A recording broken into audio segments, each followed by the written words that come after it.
This happened when I was 15 years old, during my sophomore year of high school. It started like any other boring school morning. I was standing around with a couple of friends near the lockers, talking about dumb stuff, video games, teachers we didn't like, girls we'd never talked to. It was normal.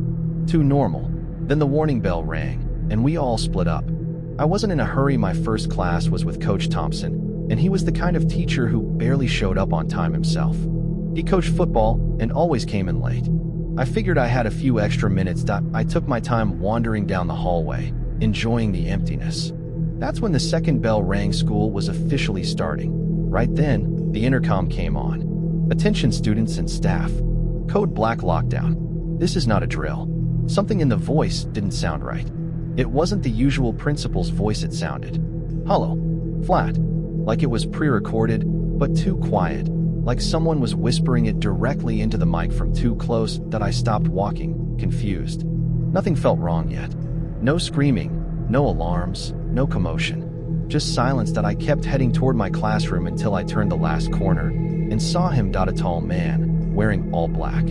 Combat boots, a stained ski mask, and a long, heavy duffel bag dragging behind him like it was filled with bricks or something worse. He stood at the far end of the hall, right outside my classroom, unmoving. I stared. He didn't move. He didn't even look at me at first.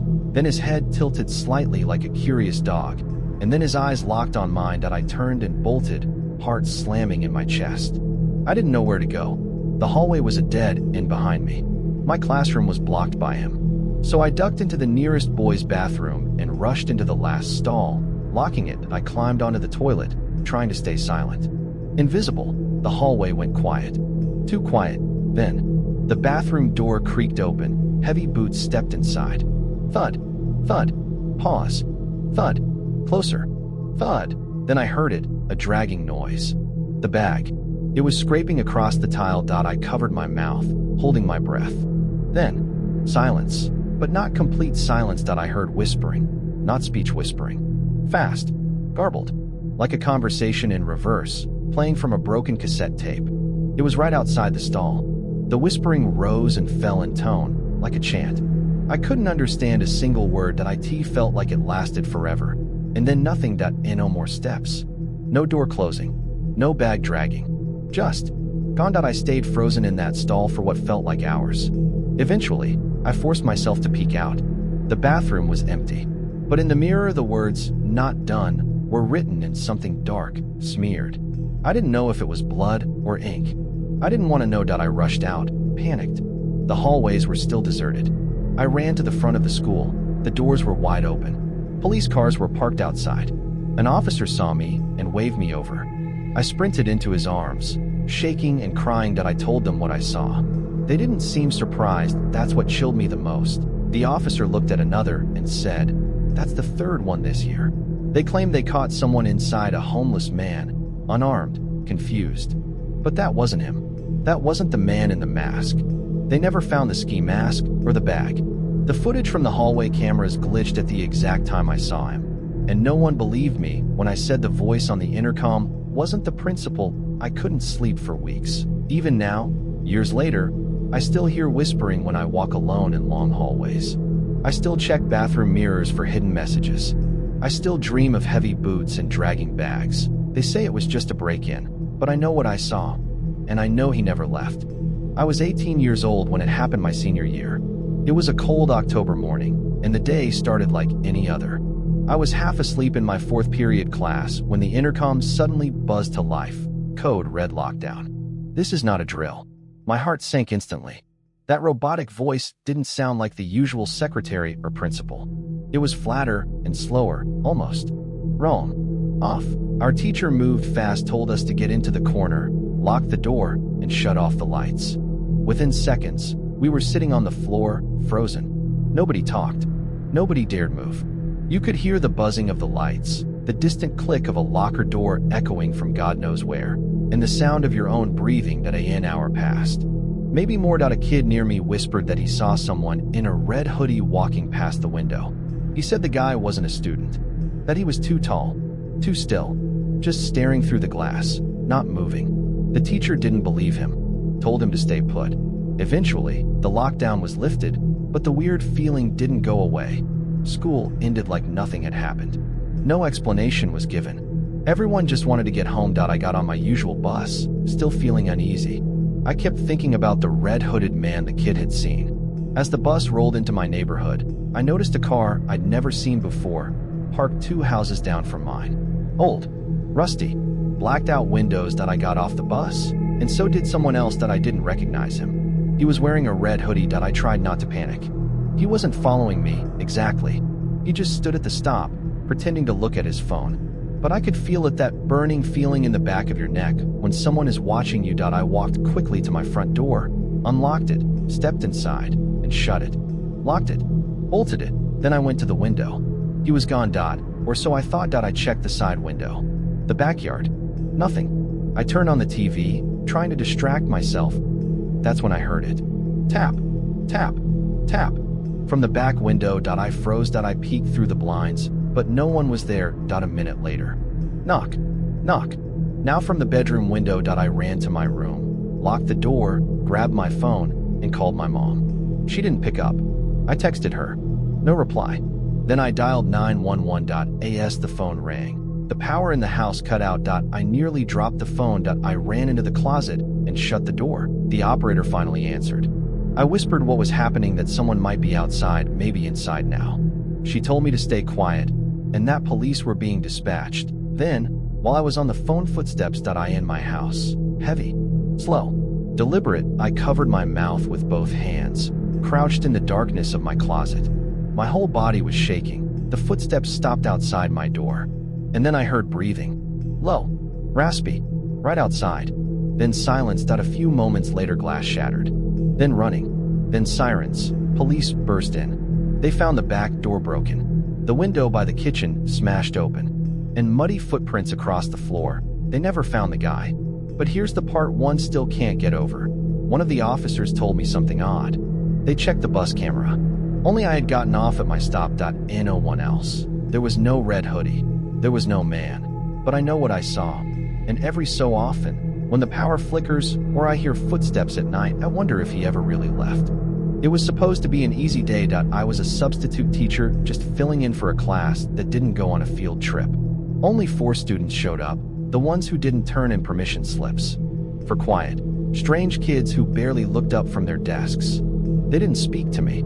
They didn't speak to each other. I was told to play a Mythbusters video and hand out a worksheet. Simple enough. But 5 minutes in, they all raised their hands at the exact same time and asked to go to the bathroom. It was synchronized. Robotic. It creeped me out.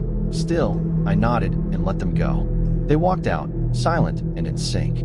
I paused the video and waited. That's when the intercom crackled. Attention staff and students. Code red lockdown. This is not a drill. My blood ran cold. I looked toward the hallway, expecting to hear screaming or running. Nothing. Just silence. I hesitated. My instinct told me to lock the door and turn off the lights, follow protocol. But I felt uneasy. Something about those 4 kids. I had a horrible feeling in my gut that I decided to go find them. I walked down the empty hallway to the nearest bathroom. Every step felt heavier, slower. When I pushed the bathroom door open, I braced myself for a prank. Maybe they'd jump out and yell boo. But the bathroom was empty.